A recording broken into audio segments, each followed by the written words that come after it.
Santo. Claro que não é nem a nossa ambição que nós consigamos dar conta de todo o conteúdo, porque como o pastor Afonso já falou aqui, nós teríamos assunto do Espírito Santo para muitos anos. Mas ainda assim, nós vamos tentar sintetizar um pouquinho, pelo menos ter uma noção do que o Espírito Santo é, o que ele tem feito, o que ele fará sobre as nossas vidas. Eu agradeço a presença de todos os irmãos que têm feito, cumprindo aí nessas terças-feiras aqui com a gente, recebendo a palavra de Deus com bastante humildade, né? Isso é muito importante, sabendo que quando a gente prega é uma troca, né? Nós aprendemos muito mais quando nós estamos fazendo o estudo do que quando nós estamos aí sentadinhos, né? Então o Senhor ensina ambos os lados. Nós vamos orar e depois nós vamos ler a palavra de Deus. Peço que você permaneça sentado e que você interceda por esse estudo para que o Senhor fale ao seu coração. Amém? Deus poderoso, Deus maravilhoso, muito obrigada, Senhor, por esse momento que nós estamos aqui na sua casa. Obrigada por essa oportunidade de falar sobre o seu Espírito Santo. Perdoa, Senhor, os meus pecados, as minhas falhas, as iniquidades, meu Deus. Me capacita, Senhor, para a honra e glória do seu nome. Que as pessoas que entraram aqui, Senhor, esperando ouvir a sua palavra, elas possam de fato sair daqui alimentadas pelo alimento que é do céu, Senhor, o pão vivo, e que elas possam dividir na sua casa, na sua família, e que isso possa causar, meu Deus, impacto, multiplicação, crescimento, e o seu nome seja glorificado. Acalma o nosso coração para ouvir a sua voz, aumenta, meu Deus, a nossa capacidade, Senhor, em prestar atenção, repreenda a nossa distração, Senhor, e que possamos nesse momento voltar o coração para esse estudo e o seu nome ser glorificado, em nome do Pai, do Filho e do Espírito Santo de Deus. Amém. Hoje nós vamos falar sobre a obra do Espírito Santo no ministério de Jesus Cristo. Na terça-feira passada foi dito aqui a obra do Espírito Santo no Novo Testamento, onde foi dada uma sintetizada de todos os aspectos onde o Espírito Santo trabalhou no Novo Testamento. E nós vimos também na terça antepassada que o Espírito Santo já trabalhava no Antigo Testamento. Então, estamos desde então falando sobre a atuação do Espírito Santo. E hoje nós vamos falar o quanto o Espírito Santo estava presente desde o nascimento até a encarnação, até a ressurreição de Jesus, o ministério de Jesus. E aí nós vamos começar com aquele versículo bem conhecido em 2 Pedro, capítulo 1, versículo 21. Os irmãos permaneçam com a Bíblia aberta para que nós possamos abrir mais rapidamente os trechos. Não tem como nós não lermos as passagens bíblicas, irmãos. Nós vamos precisar ler, é por isso que eu pedi um pouquinho mais de tempo hoje, que nós vamos ler as passagens, tá? 2 Pedro, capítulo 1, versículo 20 e 22.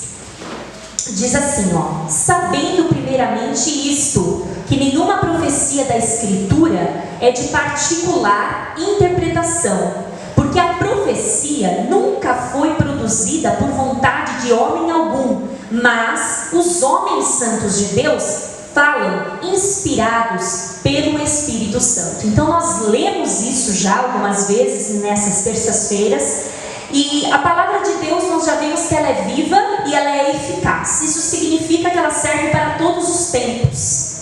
Se os nossos tataravós liam a palavra tinha um efeito para aquele tempo e tem no nosso tempo. E se Jesus não voltar e as outras gerações chegarem, a palavra do Senhor continuará produzindo o efeito para o qual ela está sendo enviada.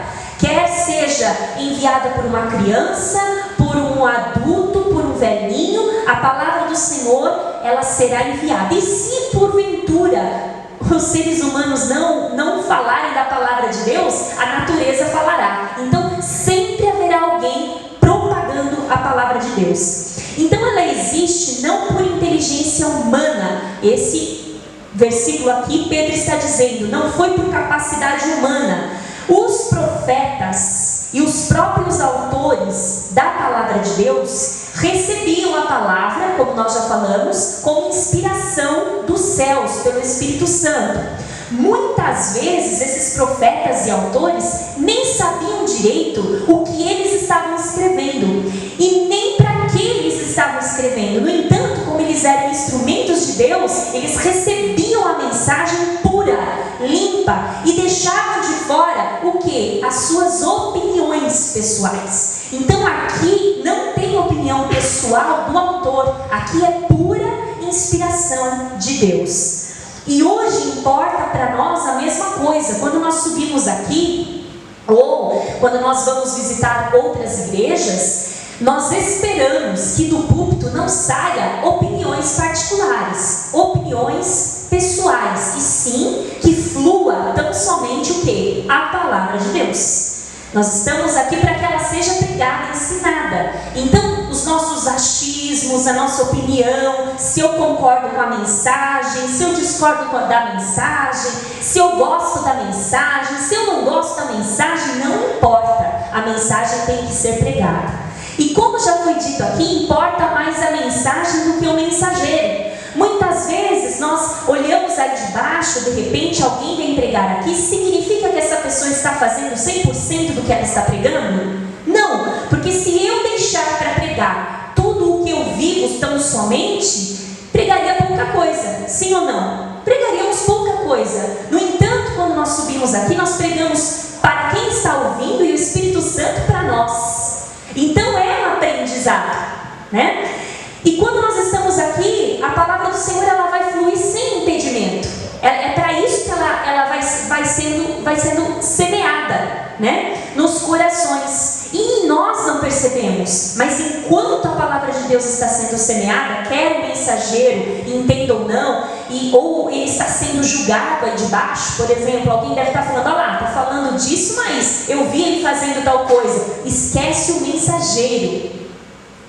Atenha-se a mensagem. Amém? Então nós entendemos assim que a palavra do Senhor é livre. Então a obra do Senhor, a obra do Espírito Santo na vida de Cristo, ele foi o próprio Deus encarnado aqui na terra. E a pergunta que pode surgir é assim: como é que Jesus, o Filho de Deus, com todos os seus atributos, por que ele precisou do auxílio do Espírito Santo, sendo ele Deus?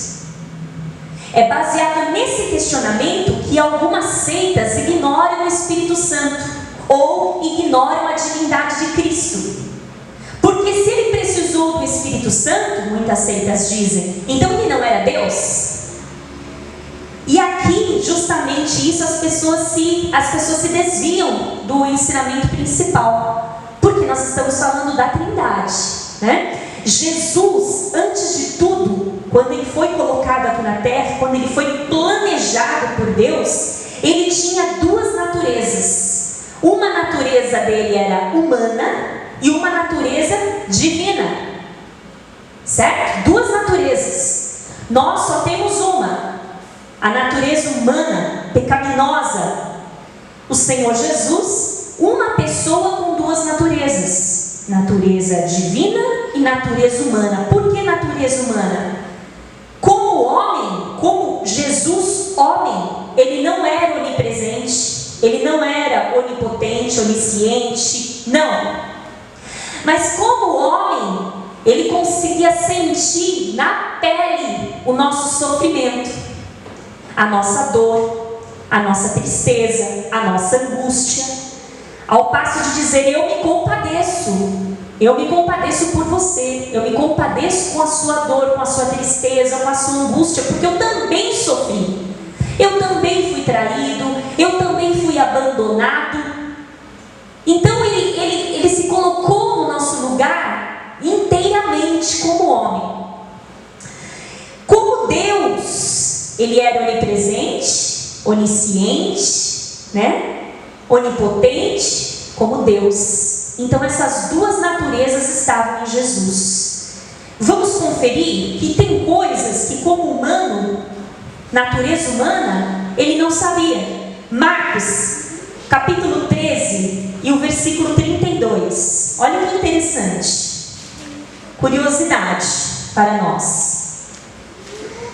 Marcos 13, 32. Diz assim, olha só que interessante. Mas daquele dia e hora ninguém sabe, nem os anjos que estão no céu, nem o Filho, senão o Pai.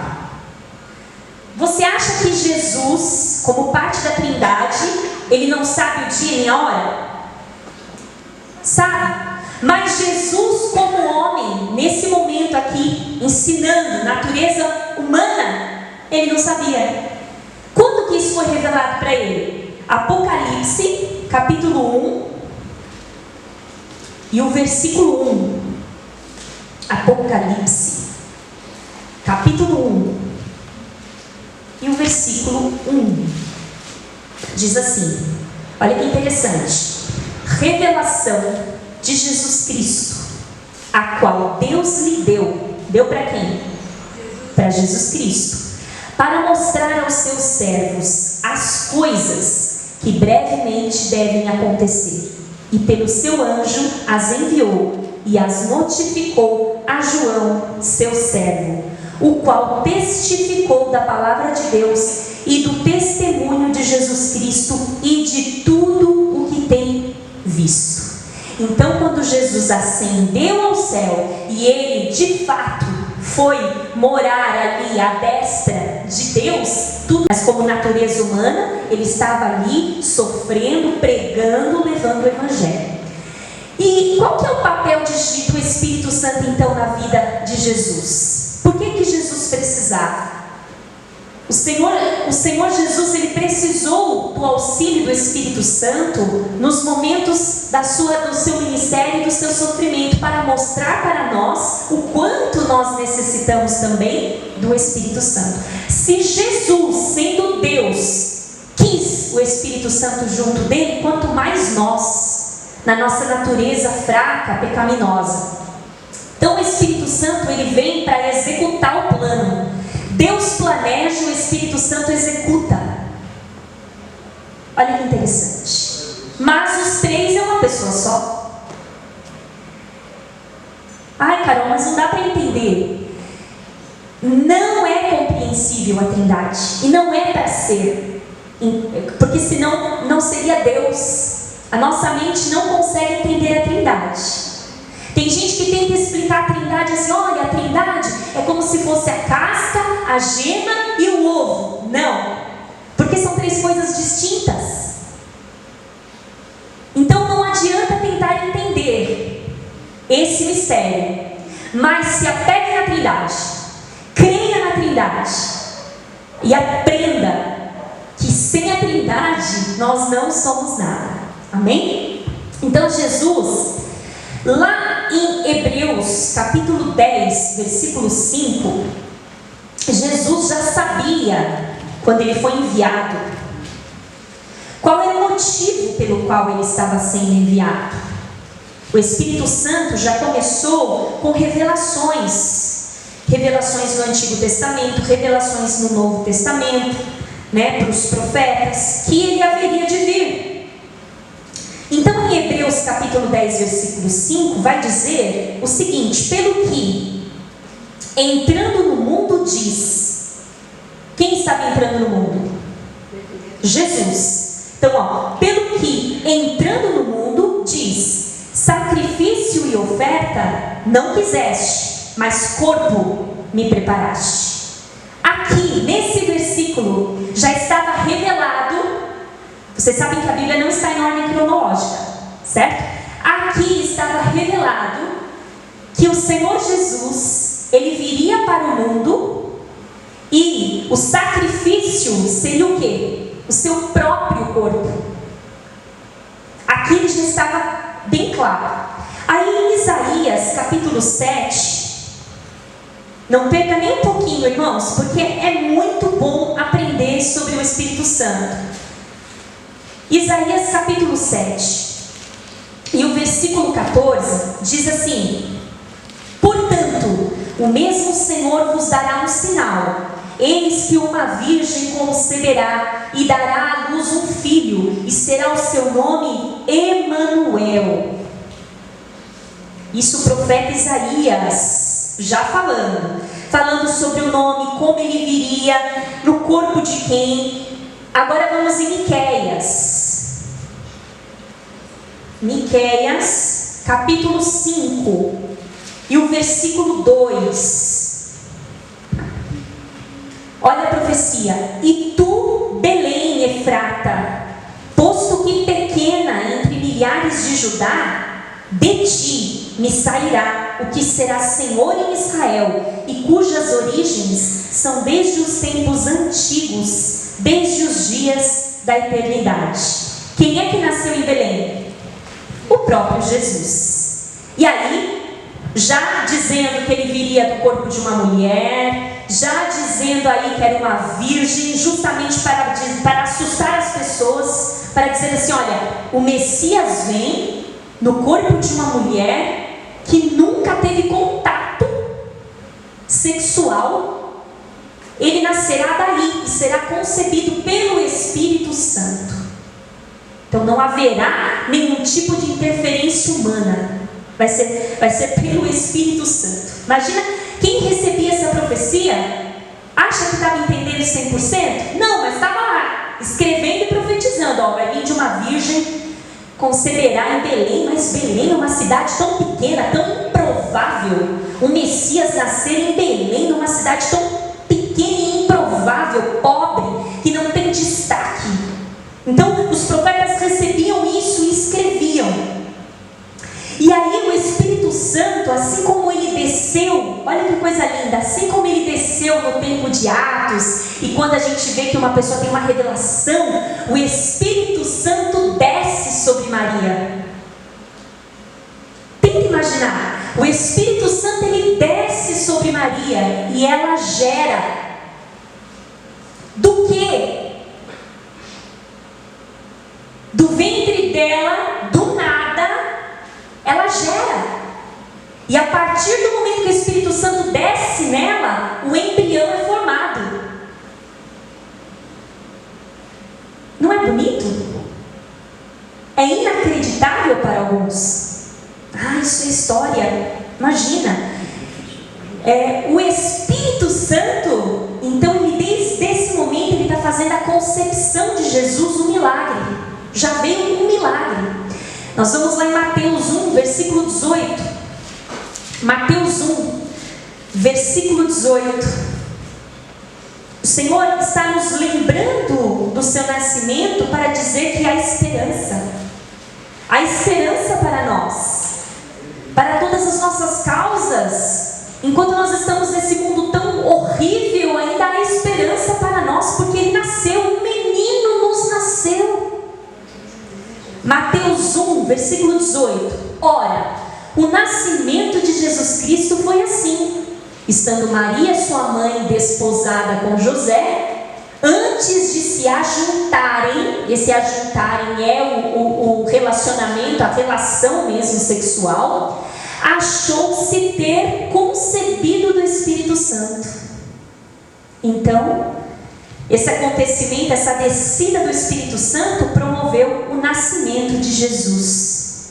E depois nós vamos ver nos outros lugares que o poder dele é tão real, né?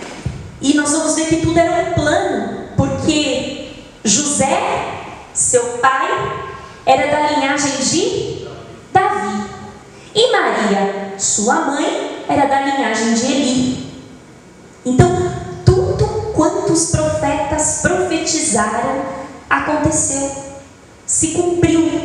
A palavra foi profetizada a Abraão e Davi: da sua descendência, hein? É da sua descendência. E se cumpriu através de Jesus. Por quê? Porque o Espírito Santo não mente. O Messias surgiu da semente da geração deles. Romanos 1, versículo 3. Romanos 1, versículo 3. Carol, a gente conhece o nascimento de Jesus inteiro. Eu sei.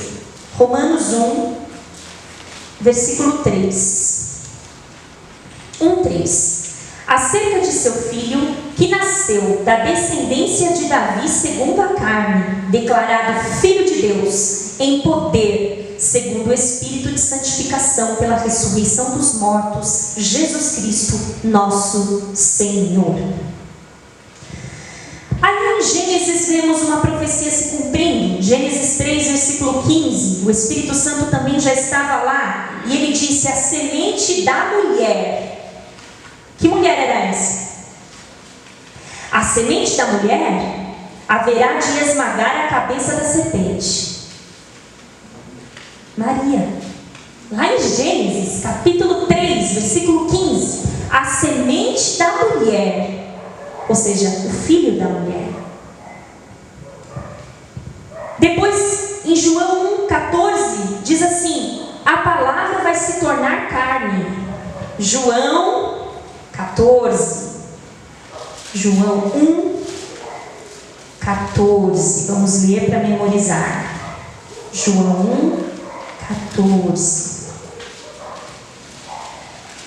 Diz assim: e o Verbo se fez carne e habitou entre nós, e vimos a sua glória, como a glória do unigênito do Pai, cheio de graça e de verdade. E em Gálatas capítulo 4, versículo 4, está dizendo que nasceria de uma mulher comum. Vamos lá? Gálatas. Por que estamos lendo tudo isso? Para ver a obra do Espírito Santo. Eu não falei para vocês que o Espírito Santo vem para executar? Então ele não brinca, ele cumpre. Gálatas 4,4 diz assim: mas vindo a plenitude dos tempos, Deus enviou o seu Filho, nascido de mulher. Então nós estamos falando do Filho de Deus que nasceu de uma mulher simples. Então ele se fez como nós em tudo, menos no pecado. Ele não pecou em obras, não pecou em palavras, não pecou em pensamento, ele não teve pecado, contudo fez-se como nós. Então, o mistério da encarnação também vem o Espírito Santo confortando o coração de Maria. O Espírito Santo estava trabalhando também no coração de Maria, porque ela zelava por sua reputação, ela estava ali esperando o momento do seu casamento, ela estava se guardando. E quando ela recebe a visita do anjo, ela não tem nem forças para dizer não. E muito pelo contrário, ela quer que se faça em mim. Eu quero então habitar o Messias dentro de mim. Então tudo foi planejado por Deus. A pessoa escolhida aqui na terra, tudo certinho, a família que Jesus nasceria, tudo para coincidir as profecias. Amém? Em Hebreus capítulo 2, versículo 14, fala que Jesus satisfez a justiça de Deus trazendo esperança. Quando ele morre, quando ele aceita o sacrifício da cruz, ele satisfaz a justiça de Deus. E em Romanos capítulo 8 e o versículo 34, por que fala que Jesus satisfez a justiça de Deus? Porque em Romanos, vamos deixar os nossos dedinhos ágeis aí na palavra. Romanos 8, 34. Vamos lá. Diz assim: quem os condenará? Pois é Cristo quem morreu, ou antes, quem ressuscitou dentre os mortos, o qual está à direita de Deus e também intercede por nós. A lei de Moisés, quando Deus colocou a lei de Moisés, como o pastor Vanderlei pregou aqui no domingo, que a expiação ela servia apenas para cobrir o pecado. Quem lembra dessa parte da mensagem? Exatamente, ela tinha que ser repetida, porque afinal de contas o povo não parava de pecar, não é? Então, olha, eu fico pensando na quantidade de bezerros, de cordeirinhos, pombinhas que eram sacrificadas naquele tempo, porque tinha que levar. Sem derramamento de sangue não havia perdão, não é? Só que a lei de Moisés, Deus percebeu que a lei de Moisés era insuficiente para justificar, para perdoar, para santificar, para livrar. Ou seja, a lei falhou. Ela não deixava o ser humano perfeito. Ele tinha que ficar repetindo. Então ele falou: vou acabar com isso. É quando ele usa outro método, e esse método é um só sacrifício, uma só vez e fim. E quem é? Jesus. Não é lindo? Acabou. Quem condenará aquele por quem Cristo morreu? Ninguém. Porque os nossos pecados já foram levados e expiados, já foram cobertos. E diferente do passado, esses pecados não são descobertos. Eu não preciso ficar fazendo nenhum tipo de promessa, nenhum tipo de sacrifício para receber o perdão dos meus pecados, porque o Senhor Jesus já o fez uma vez. Cordeiro santo, perfeito, único, sem mancha. Ele foi lá, se doou, derramou seu sangue e cumpriu a lei. E aí o que aconteceu? Ele satisfez a justiça de Deus. E o Senhor Deus, a partir de Jesus, começou a nos olhar diferente. Jesus nos fez amigos de Deus. Sem a presença de Jesus e do Espírito Santo, já estaríamos fulminados. Não tem aquele versículo que fala: as misericórdias do Senhor se renovam a cada manhã? Porque se não fossem as misericórdias do Senhor, nós morreríamos, não tinha renovo para nós. Mas quando elas se renovam a cada manhã tem uma chance nova de fazer certo, de adorar certo, de obedecer, de se dedicar. Amém? Apesar de ser homem e ter sido concebido de uma mulher comum, o Senhor Jesus não tinha uma descendência para puxar. Então ele não tinha uma personalidade. O Senhor Jesus não era parecido de personalidade com José.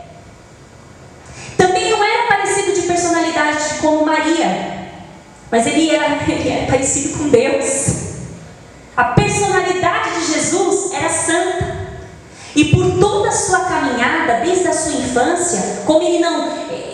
Sabe do que ele era preenchido? Preenchido do Espírito Santo em toda essa trajetória, para que quando chegasse o momento do cumprimento da missão, ele estivesse preparado, como homem.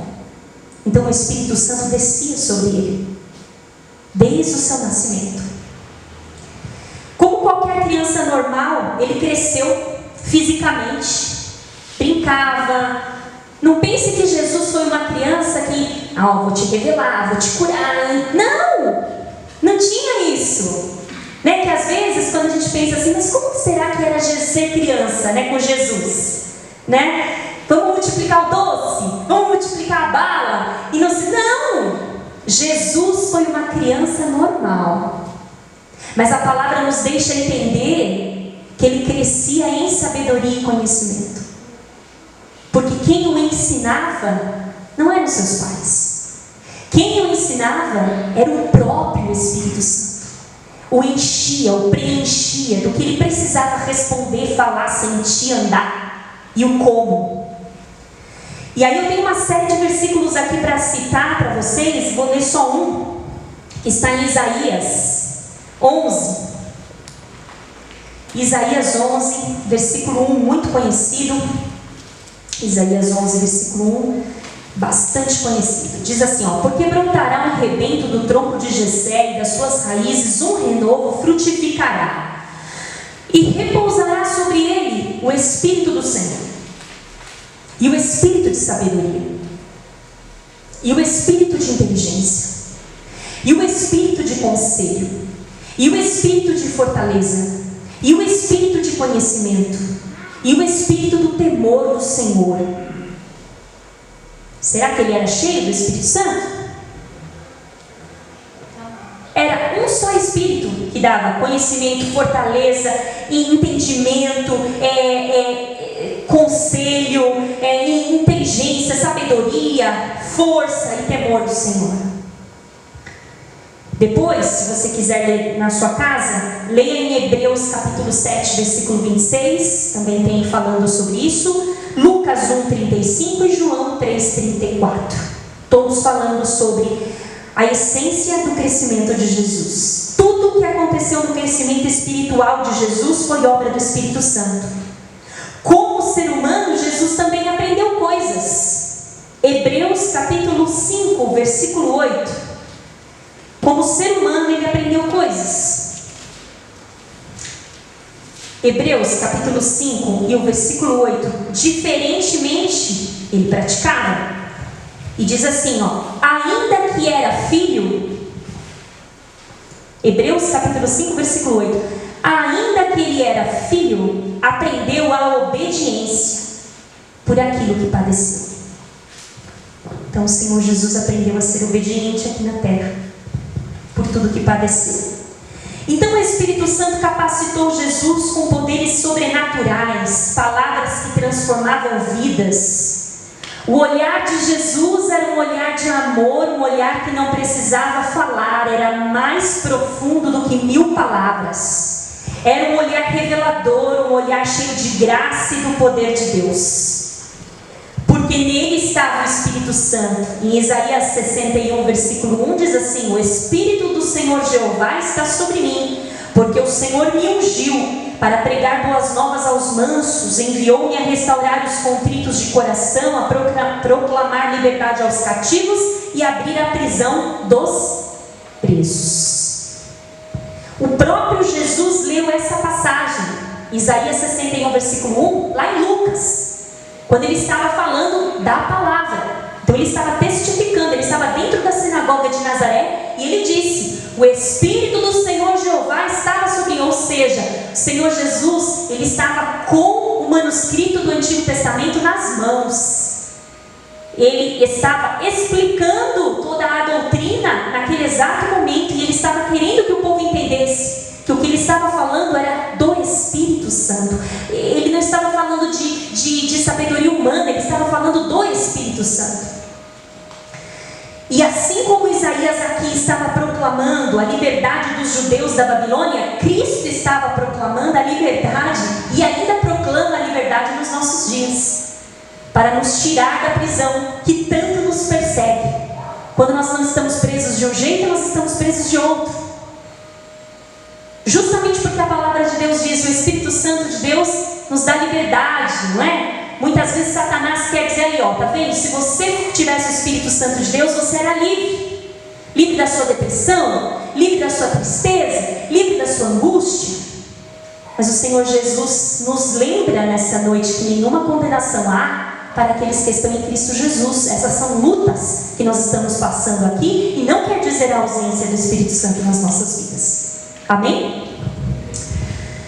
Quando nós damos lugar, morada ao Espírito Santo, e quando nós nos colocamos como instrumento de Deus em todo lugar que nós passarmos, nós também estamos levando a luz, essa mesma luz.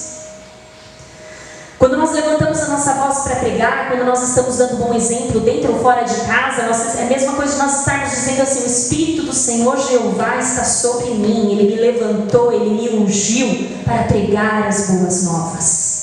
Falando ou não, o Espírito Santo está sobre mim. A presença do Espírito Santo não nos deixa inertes, não nos deixa indiferentes. Ele dá estratégias específicas para nós, assim como Ele deu para Jesus. O Senhor Jesus, Ele teve uma caminhada de luta, mas teve uma caminhada também de vitória. O fim da história, né? É de vitória. Diferente dos profetas do passado, quando o Senhor Deus derramava o Espírito Santo, os profetas do passado tinham o Espírito Santo com relances. Mas o Espírito Santo, quando foi derramado sobre Jesus, foi derramado sem medida. Imagina só, um Deus andando na terra, sem medida, poder sem medida, não tinha limite para o poder de Deus na vida de Jesus. Não tem como mensurar aqui, né, o poder que ele tinha. Ele estava pronto para a missão, pronto para falar, mesmo sabendo que o seu corpo seria o sacrifício. Mesmo sabendo disso, se manteve motivado, se manteve firme, se manteve forte. Quando o Espírito Santo nos capacita, nós temos coragem, nós temos vigor, nós temos força para vencer a cada dia. É uma força que nem nós mesmos Não é verdade? Tem dias que você chega ao final do dia, você fala, não sei como eu passei esse dia. Ou, não sei como eu atravessei essa noite. Mas o Espírito Santo estava lá, capacitando, fortalecendo, dando graça. Muitas vezes você pensa, não vou conseguir cumprir essa missão. Quando você vê, você já cumpriu, você já fez, você já pregou, você já deu recado, você já cantou, você já tocou e a missão está cumprida e o nome do Senhor foi glorificado. Mas porque o Espírito Santo te levantou, Ele está sobre mim, Ele está sobre você. Amém? Aí, sabe quando? Quando ele se batizou. Aí sim, ele recebeu o Espírito Santo visivelmente, como em forma de pomba. Quem estava ao redor testemunhou e viu e soube dizer, esse é diferente. Esse realmente é filho de Deus. E o pai, quando viu o Espírito Santo descendo, ele se alegrou, ele disse, esse é meu filho amado em quem eu me comprazo. O que é comprazo? Eu sinto prazer de ver. Mas então quer dizer que eram 3 pessoas que estavam trabalhando aqui? De novo, uma só. O Pai, o Filho e o Espírito Santo no batismo. Coisa linda, não é? Muito bom. A partir daí, Cristo se tornou conhecido. Acabou o mistério. A partir daí o ministério de Jesus explodiu. E ele começou a pregar, a curar, a fazer. Aí o Espírito Santo veio sem medida sobre ele e ele foi Deus aqui na terra.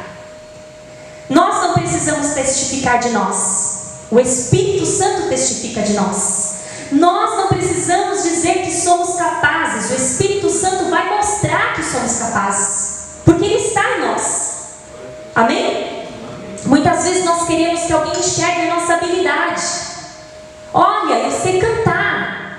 Olha, eu sei pregar. Olha, eu sei evangelizar. Calma, o Espírito Santo conhece as suas habilidades. Foi Ele quem deu. Ele também trabalha em quem vai enxergar. Amém? Isso serve tanto para a igreja, quanto no seu trabalho, quanto na sua família. Calma. O Espírito Santo te dotou de habilidades e Ele vai fazer testificar delas. Amém? E assim também não precisamos nos preocupar em justificar as nossas vidas, porque o Espírito Santo nos justifica. Então Cristo se entregou de coração para a missão. Passou sua infância, adolescência, se fortalecendo em espírito, e depois do batismo ele se levanta para fortalecer. Então até o batismo ele foi fortalecendo, sempre fortalecido, desde a infância. E crescia no entendimento, e crescia na sabedoria, e crescia na inteligência, e crescia na estratégia. Quando ele levanta do batismo, ele se levanta para fortalecer. Porque ele se levanta cheio da graça de Deus. E aí, ele tem autoridade única. Isaías, mesmo que o tempo não dê, tem versículos que não dá para pular. Isaías 48, versículo 16. 48, 16. Chegai-vos a mim e ouvi isto. Não falei em segredo desde o princípio, desde o tempo em que aquilo se fez, eu estava ali. E agora o Senhor Jeová me enviou o seu Espírito. Quando Jesus se levanta, ele vai fazendo as obras miraculosas, dentre elas o que a irmã Jane leu aqui. Está aqui inclusive para eu citar. Vamos citar algumas. A cura da sogra de Pedro, por onde ele passava, tá? A pesca maravilhosa, a cura dos leprosos, paralíticos, cegos, surdos, mudos, o homem das mãos atrofiadas, mirradas, a cura do centurião de Cafarnaum, ressurreição do filho da viúva de Naim. Jesus acalmava vento, acalmava a tempestade, expulsava muitos demônios, como o endemoniado gadareno. Ele ressuscitou a filha de Jairo, ele curou a mulher do fluxo de sangue, ele curava da loucura, né? Aquele jovem lunático, e ele batizava com o Espírito Santo.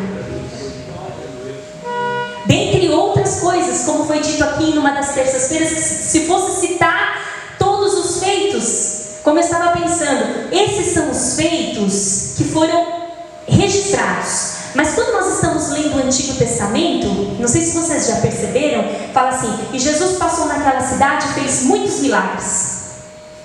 Ninguém sabe, mas aconteceu muito mais coisa do que foi escrito. É que esses aqui foram testemunhas oculares. Alguém viu e falou: tem que registrar. É igual a gente quando está num lugar muito legal, a gente fala: tem que gravar isso aqui, tem que tirar essa foto, tem que provar que isso aconteceu. Foi a mesma coisa, mas aconteceram muitas outras coisas. Após o batismo, Cristo é conduzido pelo Espírito Santo para o deserto para ter a sua primeira luta, a sua primeira tentação. Lá ele foi tentado pelos olhos, né? Vê isso aqui, tudo isso será seu, né? Pela soberba da vida, pela ambição. E ele venceu todas essas coisas com o Espírito Santo, ele triunfou. Ali Satanás já queria desviar o plano, desviar Cristo da sua missão, mas de lá Jesus voltou mais cheio ainda. Quando ele volta do deserto, ele volta mais cheio ainda do Espírito Santo, pronto para produzir mais milagre, pronto para pregar mais e combater a obra do diabo. Aí Cristo se oferece a Deus como sacrifício vivo, em Hebreus capítulo 9, versículo 14. Vamos dar uma olhada lá. Hebreus 9, 14, diz assim: quanto mais o sangue de Cristo, que pelo Espírito Eterno se ofereceu a si mesmo imaculado, ou seja, sem mácula, sem mancha, purificará a vossa consciência das obras mortas para servirdes ao Deus vivo? O caminho doloroso de Cristo, sua humilhação, sua rejeição, sua traição foram suportados somente porque o Espírito Santo estava com ele. João 17, versículo 19. João 17, versículo 19, diz assim: e por eles me santifico a mim mesmo, para que também eles sejam santificados na verdade. Jesus foi santificado pelo Espírito Santo. Em Zacarias 11:12 fala que ele seria vendido. Olha só, o Espírito Santo já revelando no Antigo Testamento. Em Salmos capítulo 55, versículo 13, fala que ele seria traído. Em Zacarias de novo, capítulo 13, versículo 7, diz que ele seria abandonado pelos seus amigos. Então ele estava com o Velho Testamento na mão. Além do Espírito Santo estar revelando todas as coisas, ele conhecia. Ele estava lendo lá: e o menino vos nasceu. Opa, esse menino sou eu. Quando ele leu, imagina quando ele leu Isaías 53, né? Ele não tinha beleza nem formosura, né? Sua pele queimada do sol. Enfim, todo mundo conhece essa passagem linda que fala as características do Filho de Deus. Ele mesmo, sabendo do seu destino, se entrega lá no jardim Getsemane para ser levado como cordeiro ao matadouro, justamente como a profecia dizia que seria, simbolizando ali todo o ritual do sacrifício que a lei mosaica exigia. Então, cordeiro santo, né? Sem falha, sem mácula, não foi tirado à força, ele se entregou, ele se entrega ali.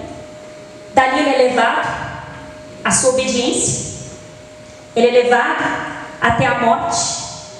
A sua morte revela a presença autêntica do Espírito Santo em cada parte do seu corpo, mesmo dizendo aquela hora assim, ó: Deus meu, por que me desamparaste? Nessa hora Cristo recebe do Espírito Santo socorro diante dos assaltos do inimigo. Pode ser que nessa hora ele tenha pensado: o Pai me abandonou, mas o Espírito Santo estava lá. Como ele suportou? O Espírito Santo estava lá e fortaleceu sua fé no Pai e fez com que ele ficasse pendurado na cruz por compaixão de nós, pela humanidade. E por ter se ofertado a si mesmo, hoje nós temos salvação. Glória a Deus.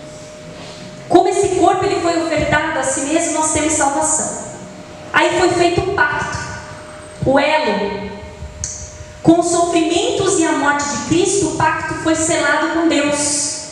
A justiça foi feita, o sangue foi derramado, e o sangue foi feita assim a aliança com Deus. Quando o seu sangue foi derramado, as bênçãos envolvidas nessa aliança foram derramadas para os eleitos de Deus. Quando o sangue de Jesus foi derramado, cumpriu o selo da aliança, a aliança da salvação. Ao sangue do Senhor ser derramado, todas as bênçãos provenientes dessa aliança foram prometidas e derramadas para os eleitos de Deus. Vocês entenderam? Quando o sangue do Senhor foi derramado, até você entender, a bênção da aliança também foi derramada a todos os eleitos de Deus. Não te causa emoção? Gálatas 3, versículo 13, versículo 14. Cristo nos resgatou da maldição da lei, fazendo-se maldição por nós, porque está escrito: maldito todo aquele que for pendurado no madeiro, para que a bênção de Abraão chegasse aos gentios por Cristo Jesus, e para que pela fé nós recebamos a promessa do Espírito. Tudo pela fé. Tudo pela fé. Quando a oferta foi feita, o sacrifício subiu como cheiro suave para Deus, e toda a ira de Deus se aplacou, acabou. Aí ele morreu. Quando ele morreu, após dias intensos de sofrimento e tortura, o Espírito Santo não abandonou ele no túmulo. Ainda ali no túmulo, como corpo de homem, o Espírito Santo estava com ele, conservando. Ele não se deteriorou, ele não foi corrompido, e a natureza divina e humana ainda estavam com ele ali no túmulo. Ele ainda tinha as duas naturezas ali no túmulo, e ele estava esperando. Ele rogou ao Pai que cuidasse dele. Em Lucas capítulo 23, versículo 46, diz: Pai, nas tuas mãos eu entrego o meu espírito. E essas mesmas palavras se repetem em Salmos capítulo 31, versículo 5. Ele faz isso para que todos vissem que foi o mesmo Espírito que testificou nos profetas do Antigo Testamento, e que esse Espírito veio cumprir a parte da Escritura, que agora ia ser a vitória. Mesmo no sepulcro frio, Cristo foi cuidado pelo Pai, e o seu corpo não se decompôs. O Espírito Santo estava com ele, como diz em Salmos capítulo 16, versículo 10. Não deixará a minha alma no inferno. Então, o Senhor não desceu em Hades nenhum. E não permitirás que o teu santo veja a corrupção. Então ele estava puro ali, mesmo morto ali, ele estava puro.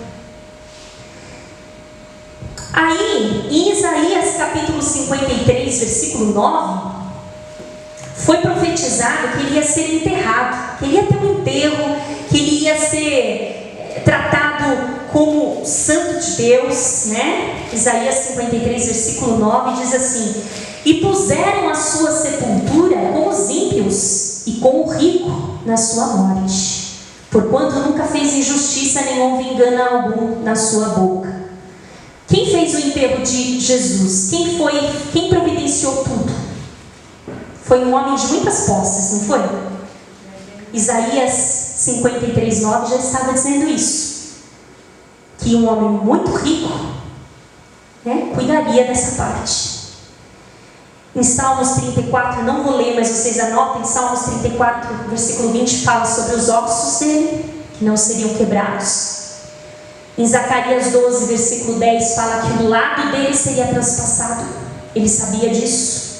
Em Salmos capítulo 22, versículo 1, fala que quando isso acontecesse ia ter trevas, e teve. Jesus sabia de tudo o que ia acontecer. Então o Senhor estava cuidando.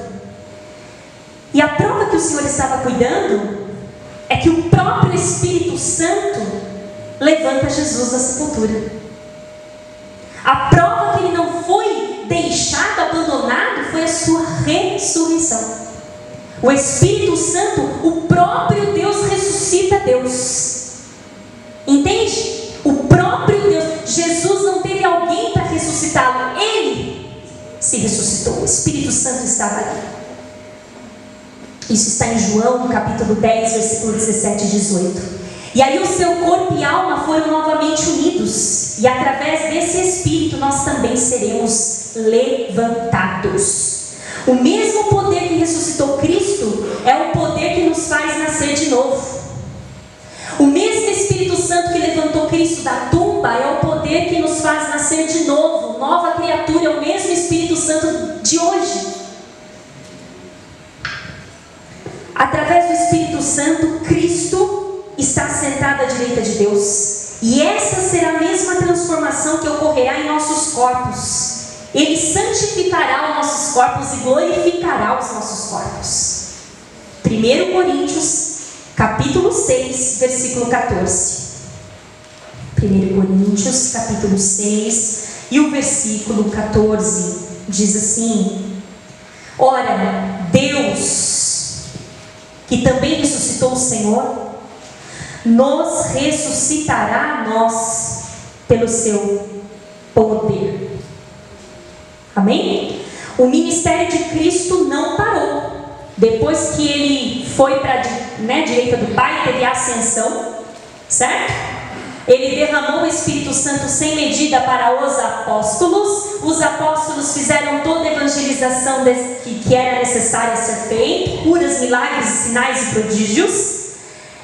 Eles testemunharam o agir poderoso de Deus, né, os apóstolos, e essa obra continua até o dia de hoje. Amém? Por isso que nós temos a igreja, por isso que nós temos as obras, sabendo que nós somos apenas um humano que estamos como instrumento na mão de Deus. Em João 15, versículo 26, diz assim: mas quando vier o Consolador, que eu, da parte do Pai, vos hei de enviar, aquele Espírito da verdade, que procede do Pai, testificará de mim. E vós também testificareis, pois estivestes comigo desde o princípio. Então nós estamos aqui na terra para testificar do nome do Senhor. O que é ser testemunha? O que é ser testemunha? Por exemplo, eu chego e falo para o pastor: olha, eu vi uma coisa incerta na vida de um membro da igreja. Ele vai perguntar para mim: você tem testemunha? O que é testemunha?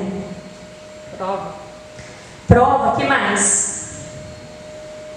Alguém viu com você? Alguém viu e tem coragem? Alguém viu, não basta ver. Tem coragem para vir falar aqui também que viu? Então o Senhor nos chamou de testemunhas. E agora? Somos testemunhas de Deus? Estamos prontos para testemunhar do nome do Senhor? Sem medo? Sem ter vergonha? Falar do que ouviu, do que viu? Estamos prontos para isso? Atos capítulo 5, versículo 32.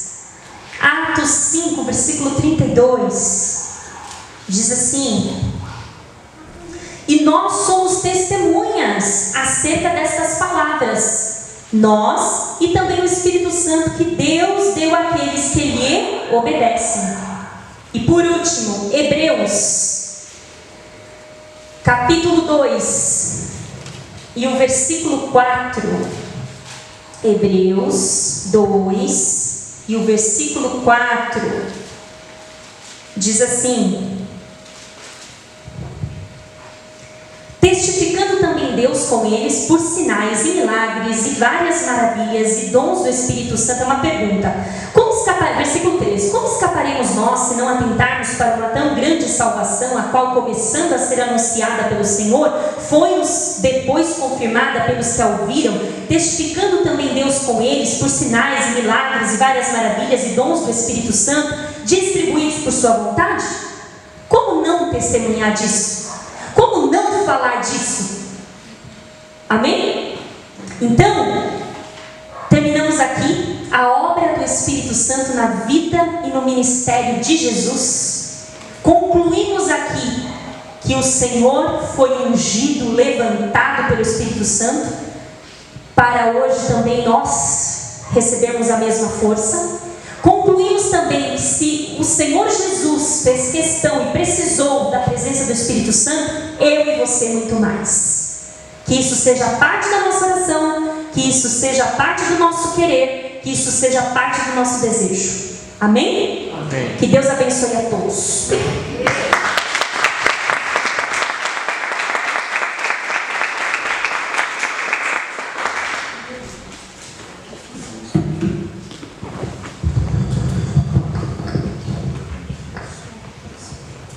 Usando o microfone fixo. Amém? Solta os irmãos na paz do Senhor. Amém. Vamos colocar de pé, agradecendo a vida da Carol, que nos ensinou um pouco. Semana que vem nós aprendemos um pouco mais. Sábado nós aprendemos um pouco mais. Sábado é o culto da mocidade, o culto festivo da mocidade, às 19 horas. Todos aí estejam preparados em nome de Jesus. Amém? Domingo estaremos aqui novamente para louvar e bendizer o nome do Senhor. Como foi ministrado aqui, o próprio Caifás diz, é necessário que um morra para que a nação seja salva. Até o algoz de Jesus sabia que era necessário isso, Então, a gente consegue entender essas coisas. Amém? Senhor, em nome de Jesus, nós te agradecemos e te louvamos por esse dia. Obrigado pela palavra, obrigado pelos cânticos, obrigado pela oração, obrigado por cada vida que aqui esteve presente, Senhor, e por aqueles que hão de ver e assistir essa palavra. Que o Teu Espírito Santo possa convencer, ó Pai, além daquilo que pensamos, pedimos ou imaginamos. Pai, ser com cada um nesta noite, que a Tua igreja possa ser restabelecida pelo poder do Teu Espírito Santo que derrama sem medida sobre aquele que o busca, Pai. Nessa noite, abençoa, Senhor, e santifica a cada vida, é o que eu te peço, em nome do Senhor Jesus. Dá uma semana abençoada, cheia da Tua presença, da Tua glória, e que nós possamos, acima de tudo, testificar e testemunhar que o Senhor é Deus e fora de Ti não há outro, para a glória e louvor do Teu santo nome. Amém, amém, em nome de Jesus. Amém? Que o grande amor de Deus, a graça do nosso Jesus Cristo e as doces consolações do Espírito Santo de Deus esteja com essa igreja, não somente hoje, mas para todos sempre, todos que creiam, digam amém. Deus abençoe, a Deus.